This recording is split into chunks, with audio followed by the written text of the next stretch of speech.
Hello everyone, welcome to this lecture.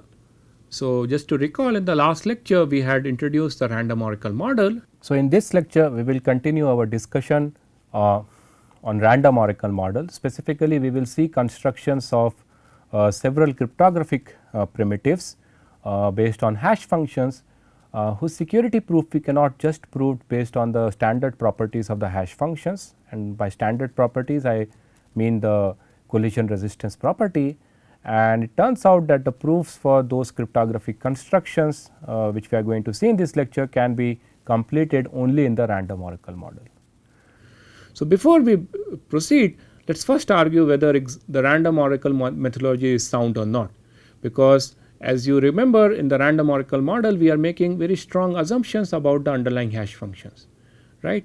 Namely, we assume that the underlying hash function behaves like a truly random function with no entity in the system which uses that cryptographic primitive have access to that oracle. Everyone makes, if someone wants to evaluate that underlying oracle on some input of its choice, then it has to make oracle call, and it is not allowed to see the internal details of the underlying oracle, which is far away from the reality, because in reality when we instantiate a cryptographic construction based on hash function, then we have to select some candidate hash function, and everyone in the system who is using that primitive will have access to the code of that hash function. So that brings us to the debate whether the random oracle methodology is sound or not. And now it turns out that in cryptography we have two school of thoughts here. We have one group which says that the random oracle methodology is indeed useful, whereas the another group is against it. So let us see first the objections to the random oracle model.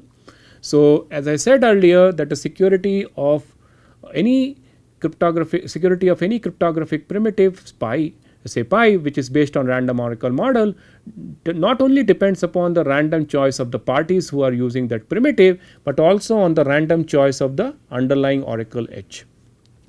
That means that the primitive pi need not be secure when actually we go for the deployment of the primitive pi by instantiating that oracle H by some specific real world hash function, because it so turns out that no concrete hash function, say the SHA functions and the MD5 functions and so on, can behave like a random oracle. First of all, none of these hash functions behave like a truly random function, and even if we so assume that they behave like a truly random function, we cannot prevent the adversary to see into the code of the underlying hash function. It will know the full details of the underlying hash function, whereas the security proof that we give in the random oracle model, it depends upon what specific underlying random oracle we are using during the instantiation of the primitive pi. Whereas the other school of thought which is in the support for random oracle model is as follows. So it turns out that there are several cryptographic primitives which are highly efficient, and we will see some of the examples of such primitives in this lecture, and later on we will see that most of the practical public key cryptographic primitives or public key crypto systems, their security they use hash functions, and their security can be proved only if we go in the random oracle model. We cannot prove the security of those public key cryptographic primitives based on hash function just using the collision resistance or the standard properties of the hash functions, right. So the support for the random oracle model based proof is that a security proof that we give in the random oracle model, it gives you the confidence that as far as the design principle of that cryptographic primitive is concerned, it's sound. The only weakness in the primitive when we actually deploy that primitive could be due to the underlying instantiation of the hash function. As a design principle of that primitive pi which uses the hash function as a random oracle, there is absolutely no flaw. So that is the support that we give for a proof that we could come up for a proof that is there in the random oracle model. Also, it turns out that for almost all the cryptographic primitives whose proof are there in the random oracle model, we have obtained no successful real world attacks when we actually instantiate the hash functions by some real world hash functions. So that is another arguments in the support of the random oracle model based proof. And the final argument which is there in the support of the random oracle model based proof is that a proof in this a proof of security of some cryptographic primitive in the random oracle model is far better than no proof at all. That means, imagine you design a primitive pi based on some hash function, and for that you have absolutely no proof at all.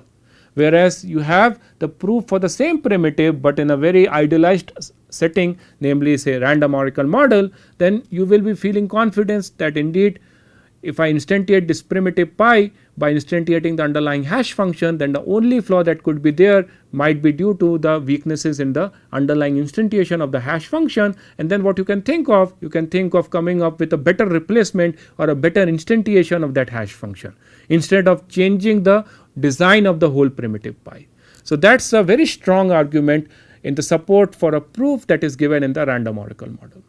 And as I said, you have two classes of two types of groups here. One group hates proofs given in the random oracle model, whereas other group supports proofs given in the random oracle model. So, as a design principle, we should always try to design schemes whose proofs are not in the random oracle model. Namely, we should try to design schemes which uses hash function whose security can be proved just on the standard properties of the hash function, namely the collision resistance property. But if at all it turns out that we cannot give a proof just based on the standard properties, but we can go give proofs for the we can give proofs in the random oracle model, and we should go for proofs in the random oracle model, provided that the construction that we are giving are highly efficient. So, basically you have trade off. You have a trade off in the sense that if you have a construction based on hash function and they are highly efficient, but with no proof, whereas you have another construction for the same primitive with a proof in the standard model, but highly inefficient, then for the sake of efficiency we can prefer to go for the scheme based on the hash function whose proof is available in the random oracle model.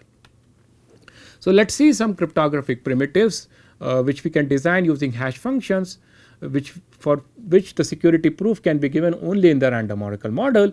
And the primitive that we are going to see here is what we call as commitment schemes, and it is basically a two party primitive involving a sender and a receiver, and it basically consists, when we say that we have a commitment scheme, it consists of two protocols or two phases, a commitment phase and an opening phase. So, what happens in the commitment phase? In the commitment phase, sender has a message which is private and known only to the sender, which we denote by say little m, which can be a bit string of some arbitrary length. And in the commitment phase, basically sender wants to commit the message to the receiver. So, you can imagine that in the commitment phase, the sender computes a fixed length commitment which we denote by C for the message m, and this commitment C is given to the receiver R. So, you can imagine that this commitment C is like a sealed envelope or a sealed box inside which the sender has put the message m and given it to the receiver R. And the security property that we require from this commitment phase is that if the sender is honest and if the receiver is corrupt, then by looking into the commitment C or by looking into the envelope C or in the box C, the receiver cannot find out what exactly is the message m which has been committed in the commitment C. So, that is the commitment phase of commitment phase of a commitment scheme. Now, let us see what happens in the opening phase. So, imagine receiver has received a commitment of some unknown message available with the sender. In the opening phase, the sender provides or reveals the opening information to the receiver, using which the receiver opens the commitment and the receiver verifies whether the opening information is correct or not, and based on that it either accepts or rejects the revealed message that is there in the commitment. And the security property that we require from the opening phase is as follows. Now, we consider a corrupt sender and an honest sender and an honest receiver. So, remember, for the hiding property we considered an honest sender and a corrupt receiver, but when we are considering the binding property with respect to the opening phase, we consider the case when the sender could be corrupt and the receiver is honest. So, what exactly the binding property means is that a corrupt sender should not be able to open a commitment C in two different ways. What it means is that it should not be possible for a corrupt sender to commit a message say m during the commitment phase and later on provide a revealing information which ends up opening that commitment C to another message m dash. That means, once sender has fixed his commitment and he has decided what exactly to commit, later during the opening phase he should not be able to change his mind. So, now let us see how exactly we can design commitment schemes using hash functions. I stress that this is not the only way by which we can design a commitment schemes. Later on, when we will be discussing the number theoretic hardness assumptions, we will see how we can design commitment schemes based on cryptographic hardness assumptions based on number theoretic problems. But right now we are trying to give a scheme based on a hash function. So, imagine you are given a collision resistant hash function h, and the commit phase or the commitment phase for the commitment scheme that we are going to design is as follows. So, the message that the sender wants to commit is some message m. To commit this message, what the sender does, it picks a randomness of some suitable size, which is denoted by s. So, basically S is a uniformly random string of size little n bits, where n is some security parameter, and the commitment of the message m is computed as follows. Basically, sender evaluates or computes the hash of the input message concatenated with the randomness, which we denote as C, and we call this protocol as protocol COM with respect to the input m and the randomness S. And the commitment information C is given to the receiver. That is a commit phase. During the opening phase, the receiver has a commitment already available to it, and it wants to now see what exactly it corresponds to based on the opening information which the sender is going to provide. So, what sender provides in the opening phase is the message comma randomness, which it might have used in the commit phase to commit the message m in the commitment C, and once the message comma randomness comes to the receiver, what the receiver basically does, it recomputes the commitment by hashing the input message concatenated with randomness and checks whether the recomputed commitment matches the commitment C, which the receiver already has received during the commit phase. If it matches, then the output is 1, that means accept the message m, whereas if the recomputed commitment does not match the existing commitment C, then the receiver rejects the message m and output 0. So, that is a very simple construction of a commitment scheme based on a collision resistant hash function. To commit a message, concatenate a message with some appropriate randomness and hash it. To open the message, you basically open the message or you reveal the message along with the randomness which you have used to compute the commitment. Now, what we are going to prove is that this commitment scheme that we have designed here satisfies the hiding property and the binding property. And before we go into the proof, let us formally define what exactly we mean by the hiding property and the binding property in the context of a commitment scheme. So, remember, the hiding property informally requires that if the sender is honest and the receiver is corrupt, then by looking into the commitment C, the receiver should not be able to identify or learn what exactly is the message m which has been committed in the commitment C. And this is modeled by an experiment which we call as the hiding experiment. So, the rules of the hiding experiment are as follows. So, we have the description of a publicly known commitment algorithm, right, which is going to be used by the sender to commit some message, and we have an adversary A who wants to basically learn the value of the message which has been committed in a commitment, right, even by knowing the description of the algorithm COM. So, the game is played between the adversary and the experiment or a challenger, and what the rules of the game are as follows. So, basically the adversary submits a pair of messages m0 comma m1, and the challenger basically does the following. It randomly decides one of these two messages by tossing a fair coin, and once it has decided what message to commit, it picks a randomness of appropriate size as per the commitment algorithm COM, and it commits that selected message MB under the randomness S, right. And now the challenge for the adversary is to identify whether the C star is a commitment of the message M0 or whether C star is a commitment of the message M1. So, what this basically experiment models is that if the adversary is sitting in between, if the receiver is corrupt, right, then based on the commitment that it sees from an honest sender, it should not be able to distinguish apart whether it is seeing a commitment of M0 or whether it is seeing a commitment of M1, where the receiver is given the power that it already knows that the commitment could be either the commitment of M0 or M1. So, the output of the adversary is a bit, namely whether it feels the commitment C star is a commitment of M0 or M1, And our security definition is as follows. We say that the output of the experiment is 1 or the adversary has won the game if it could correctly identify the message which has been committed in C star, namely its output B dash is equal to B. And we say that formally a commitment algorithm COM satisfies the hiding property if for every polytime adversary participating in this experiment there is some negligible function such that the probability that adversary can win the hiding experiment is upper bounded by half plus the negligible quantity.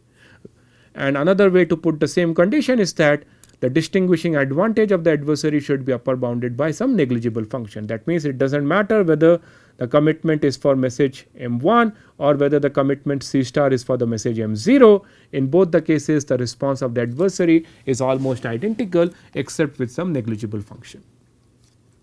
And in both the definitions the probability is taken over the random choice of the bit B and the randomness S and the random choice of the adversary with which it could decide the message pair M0 comma M1. So, on a very high level this indistinguishability based definition of commitment might look like the indistinguishability based definition of encryption schemes that we have seen. The only difference here is that we do not deal with any keys here, right. So, that is why we do not have any training phase and post training phase and so on. The goal of the adversary is basically to just distinguish apart a commitment of M0 from a commitment of M1. Now, let us formally define the binding property, and remember informally the binding property demands that if the sender is corrupt and the receiver is honest, then it should not be possible for a corrupt sender to open an existing commitment C via two different messages. And this is simply modeled by an experiment where the adversary's goal is to come up with a commitment C and a pair of message comma randomness, where the first message comma randomness is M comma S and the second message comma randomness pair is M star comma S star, such that the commitment of the message comma randomness the commitment of the message M with the randomness S and the commitment of the message M star and the randomness S star are same, namely C, even though the message M and message M star are different. If that is the case, then we say that the adversary has won the game. So, when we say that the sender wants to break the binding property, its goal is basically to come up with some message M and the corresponding randomness S and another message say M star different from M and an appropriate randomness S star, such that when you commit the message M with the randomness S, you obtain the commitment C, as well as when you commit the message M star with the randomness S star, you also again obtain the commitment C. If that is the case, if that is possible, then what the corrupt sender can do is during the commit phase it could commit a message M with some randomness S, but when it comes to reveal the message which it has committed in C, it can change its mind and say I have committed M star by showing the appropriate randomness S star. What we want from a commitment scheme satisfying the binding property is that the probability that a computationally bounded or computationally corrupted S is able to come up with such M comma S and M star comma S star is upper bounded by some negligible function. So, formally we say that a commitment scheme has the binding property if for every polytime adversary A participating in this experiment there is a negligible function such that the adversary can win the game or it can break the binding property is upper bounded by some negligible probability. Notice that we are not putting in this definition that the success probability of the adversary should be upper bounded by half plus negligible, because here the goal of the adversary is not to distinguish a commitment of M0 from a commitment of M1. His goal is to basically come up with a pair of colliding message comma randomness with both of which could give you the same commitment. And there is always a non-zero guessing strategy, there is always a guessing strategy by the adversary where the adversary could guess M comma S and M star comma S star, which indeed gives you the same commitment C as per the commitment algorithm, and the success probability of this guessing adversary is non-zero. So, that is why in the definition the best we can hope for is that the success probability of any adversary coming up with a bad M comma S and a bad M star comma S star giving the same commitment C is upper bounded by some negligible quantity. So, now let us come back to the hash function based commitment scheme that we have designed, and what we are now going to formally prove is that commitment scheme satisfies the binding property and the hiding property. So, the binding property will simply be based on the collision resistance property of the underlying hash function.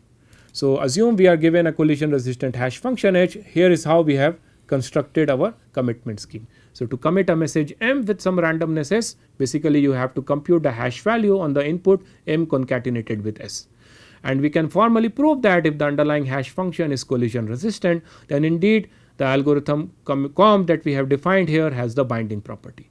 Namely, what we can formally prove is that any polytime adversary who can break the binding property with a significant probability, with almost the same probability, it can be used to find out a collision in the underlying hash function with a significant probability, but that is a contradiction to the assumption that our hash function is collision resistant. More formally, assume we have an adversary, a polytime adversary who can break the binding property against the commitment scheme that we have designed. Using that adversary, we can show another adversary which can find a collision in the underlying hash function. So, what this adversary ACOL does is it invokes the existing algorithm ABIND which can break the binding property, and basically the adversary who can break the binding property, he comes up with this set of triplet. Namely, it comes up with a commitment C, a message randomness m s, and another message randomness m star s star. And what this adversary ACOL does is it outputs a pair of collision, namely m concatenated with s and m star concatenated with s star. And it turns out that if indeed the adversary A bind has broken the binding property, namely the triplet that he has produced breaks the binding property, that means m s as well as m star s star gives you the same commitment C as per the algorithm COM, then indeed the inputs m concatenated with s and the inputs m star concatenated with s star constitutes a collision for the underlying hash function. That means what we can say is that the probability that our collision finder wins the collision resistant experiment is exactly the same with which our adversary who can break the binding property can break the binding experiment. But since we are assuming that our hash function is collision resistant, then we know that the quantity on your left hand side is some negligible function, right. No polytime adversary could come up with a collision in polynomial amount of time. That means this adversary ACOL does not exist, and that automatically means that the adversary A bind also does not exist. That means only with negligible probability the so called adversary A binding that we have defined exists. It cannot break the binding property with significant probability. Now, let us prove the hiding property of the commitment scheme that we have designed, and it turns out that just by using the standard properties of the hash function we cannot prove the hiding property. But interestingly, we can prove that if we instantiate this commitment scheme in the random oracle model, then in the random oracle model we can prove that this commitment scheme satisfies the hiding property. So, let us go into the detail. Now, since we are going into the random oracle model, we have to modify the hiding experiment. So, remember in the hiding experiment the rules of the game were as follows. The adversary simply throws a pair of messages m0, m1, and one of them is randomly committed, and the challenge for the adversary was to identify whether it is seeing a commitment of m0 or whether it is seeing a commitment of m1. But now, since we are going to instantiate the commitment using a hash function which is taken in the random oracle model, and in the random oracle model each entity in the system is going to have oracle access to the function h, we have to incorporate the oracle access to this oracle h in the experiment. So, the modified experiment is as follows. So, the adversary basically submits a pair of messages, and the challenger or the experiment decides one of the messages to commit randomly. So, it decides a suitable randomness once it has decided what message to commit, and now it throws the commitment of that message as per the COM algorithm, and to commit that message MB, basically this challenger has to evaluate h of MB concatenated with s. But since we are assuming that we are in the random oracle model, this hash function is this output h of MB concatenated with s is obtained by the experiment making an oracle call to the oracle h on the input MB concatenated with s. And as per the rules of the random oracle model, adversary A is not allowed to see the oracle call that this experiment has made to the oracle h. Now, since we are in the random oracle model, this adversary A is also allowed to make polynomial number of oracle queries to this oracle h on any input of its choice, and then finally it outputs whether it has seen a commitment of the message m0 or whether it has seen a commitment of message m1. I stress here that in this whole experiment the function h is a random oracle with neither the experiment nor the adversary having access to the code of this oracle h. So, since we want to now prove that what is the probability that adversary A could significantly output B dash equal to 1, since we are in the random oracle model, we have to basically argue that what is the probability that adversary has made oracle query with inputs of the form something concatenated with the randomness S. So, remember that the commitment C star is the output of the oracle H on some message MB, where MB could be either M0 or M1, which is already known to the adversary A, because adversary itself has thrown that pair of messages. What the adversary does not know is the other part of the input which has been used to compute the commitment C star, namely it does not know the value of the randomness S. And since the randomness S is a uniformly random value, the probability that adversary A makes an H query of this form, namely H query where the input of the query is something concatenated with the randomness H S which has been used by the challenger, is maximum 1 over 2 to the power n.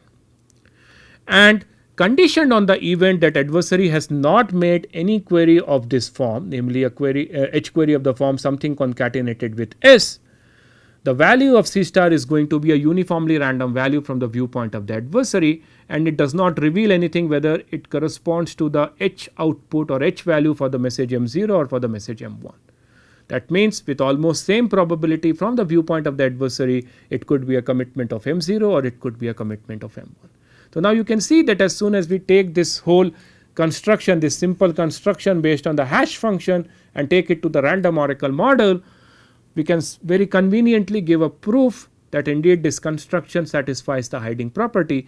But if we do not take this construction in the random oracle model, we cannot complete the proof, security proof for the hiding property just based on the standard properties of the hash function. So, now let us see some other primitives which we can use, which we can design based on hash functions whose property we can, whose proof we can give only in the random oracle model, and this primitive is what we call as key derivation function. And later on when we will be discussing public key cryptography, we will be extensively encountering this primitive. So, what exactly is the goal of key derivation function? So, the scenario is as follows. Imagine we have two parties, say sender and a receiver, and they have some pre-shared data which is highly unpredictable, and they need not be, that highly unpredictable pre-shared data need not be in a binary form. It need not be a binary string, and not only that, it need not be a uniformly random bit string. For example, you can imagine that S and R might have pre-shared a common password consisting of 28 characters, where all the characters are uppercase letters, namely they belong to the set big A to big Z, and each of the characters of the password could be is any of the characters in the set A to Z with equal probability and random with uniform probability. So, that is the scenario, and the goal here is basically sender and receiver locally want to apply some function on their pre-shared data M and derive a random secret key. For example, they might be interested to derive an 128 bit uniformly random AES key from the pre-shared data M, which is highly unpredictable and not known to anyone except the sender and the receiver. I stress here the goal is to do that by locally applying some publicly known function. Right. Sender and receiver do not want to interact, they just want to apply some function on the pre-shared data M and want to derive some random secret key. It turns out that if sender and receiver applies some ad hoc mapping or ad hoc function to the pre-shared data, then the resultant output need not be uniformly random bit string. For example, let us take the case where both sender and receiver takes the ASCII bit representation of the first 16 characters of M. Why 16 characters? Because the ASCII representation of each character will be 8 bits, and since the goal of the sender and the receiver is to derive a 128 bit key, it suffices for the sender and the receiver to just concentrate on the first 16 characters of their common password and convert the 16 characters into the ASCII representation and take that to be the resultant AES key. And intuitively you might feel that since the password consists of uniformly random uppercase characters. When those uppercase characters are converted into their ASCII representation, the corresponding binary representation also will be uniformly random. But it turns out that this ad hoc mapping is simply not secure. This is because and it is not secure in the sense that the resultant 128 bit strings that sender and receiver that they are going to derive are not uniformly random 128 bit strings.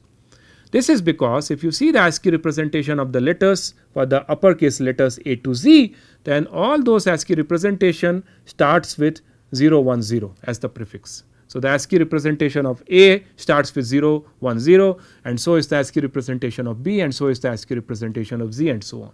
So, it does not matter what exactly are the first 16 characters of the password M that is available with the sender and the receiver. If they convert the first 16 characters into their ASCII representation, then an adversary who knows that sender and receiver are basically taking the ASCII representation of the first 16 characters of the common password, the adversary knows that 37.5% of the resultant key are fixed and known to any third party. So, that means out of the 128 bit keys that sender and receiver has derived, 37.5% of the keys bits of the keys is already known to any third party in the world, and that is why we cannot claim that the resultant 128 bit key is a uniformly random 128 bit key. So, now you can see that we cannot just apply ad hoc mapping to highly unpredictable pre-shared data and hope that the resultant mapping gives us a uniformly random key. So, that is the goal of key derivation function. So, key derivation function, as the name suggests, it derives key from an already existing pre-shared highly unpredictable data, and what we do basically in the key derivation function is we can design key derivation function in varieties of ways, but what we are going to see is the highly practical instantiations of key derivation functions based on hash functions. So, the idea here is imagine that S and R have some pre-shared highly unpredictable data. So, till now I was just giving you an informal description of what we mean by pre-shared highly unpredictable data. So, let us formally define it. So, I say that it is highly unpredictable in the sense that it belongs to a probability distribution fancy X with big L bits of min entropy. What exactly that means? Well, that means that if I pick any value little x as per this probability distribution fancy X, if I pick a value as per the probability distribution fancy X, then the probability that the picked value is some given little x is upper bounded by 2 to the power minus L. That is what is the interpretation of this notation. So, this means that I am picking some value from the as per the probability distribution, and the picked value is some random value. So, that is why this big X is the random value denoting the value that I am picking as per the probability distribution fancy X. And now I am arguing that what is the probability that that random value takes the value equal to little x for a given fixed x. If that probability is upper bounded by 2 to the power minus L, then I say that this probability distribution fancy X has big L bits of minimum entropy. Informally, what it means is that even the most likely outcome as per this probability distribution fancy X can occur with probability at most 1 over 2 to the power big L. So, what basically this L bits of min entropy captures it captures the probability with which an adversary can guess a value picked by a sender or a receiver as per the probability distribution fancy X. That means, if adversary already knows that certain outcomes are more likely to occur and certain values are less likely to occur from the viewpoint, and if the adversary strategy is to always guess that it is the most likely value that a sender has picked, then even in that case the probability that adversary's guess is correct is 1 over 2 to the power L. That is the idea of this notion of L bits of min entropy, right. So, assume both sender and receiver have access to a publicly known hash function, right, and they have some pre-shared data M which has L bits of min entropy. Then to derive a key, what basically sender and receiver can do is they can just evaluate the hash function on the pre-shared data M, and the resultant output, which I denote as K, will be the pre-shared binary string of size little l bits, which will be now available to the sender and the receiver. So, that is a key derivation function in its most simplest form.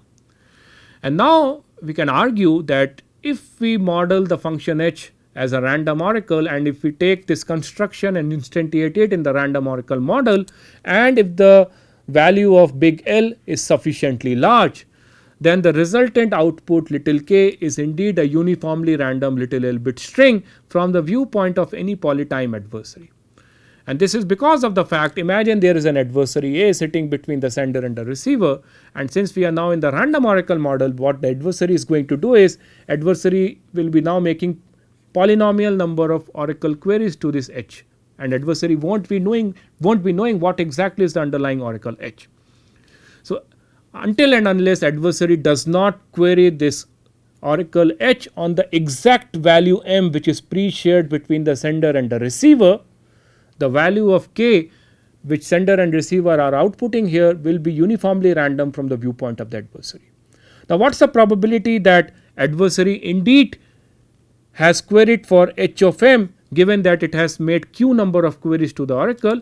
Well, if my probability distribution, or if the data m which has been pre-shared between the sender and receiver has big L bits of mean entropy, then what the adversary can hope for is that every time it can ask the value of this h oracle on the most favorable data that it feels that the sender and the receiver might have picked as per this probability distribution. So, the probability that in each single query it has actually queried for the exact m is 1 over 2 to the power L, because that has come from the definition of L bits of mean entropy, and since the adversary has done q number of queries with maximum this much probability, adversary A might have queried for the input h m for the from the oracle h, and if we assume that big L is sufficiently large and if q is anyhow polynomially bounded in the security parameter, this is some negligible function in the security parameter. So, since adversary has not queried for h of m except with negligible probability, from the viewpoint of the adversary, the resultant key k is going to be a uniformly random L bit string, and that ensures that now sender and receiver can safely use the derived key k for any cryptographic primitive as the key. Say for instance, if they want to use the key k as the key for AES, they can safely use it. So, now you can see that how this highly efficient key derivation function based on hash function can be proved secure if we go in the random oracle model, but if we just go in the standard model and use the standard properties of the hash functions, namely collision resistance, we cannot prove that the so called key derivation function is indeed a secure key derivation function. So, that brings me to the end of this lecture. Just to summarize, in this lecture we have continued our discussion on the random oracle model. We have seen that we have certain arguments in the favor of random oracle model, we have certain arguments against random oracle model, and so on, and we have seen an instantiation of two important cryptographic constructions or primitive, namely commitment schemes and key derivation functions based on hash functions, whose proof we can give only in the random oracle model. Thank you.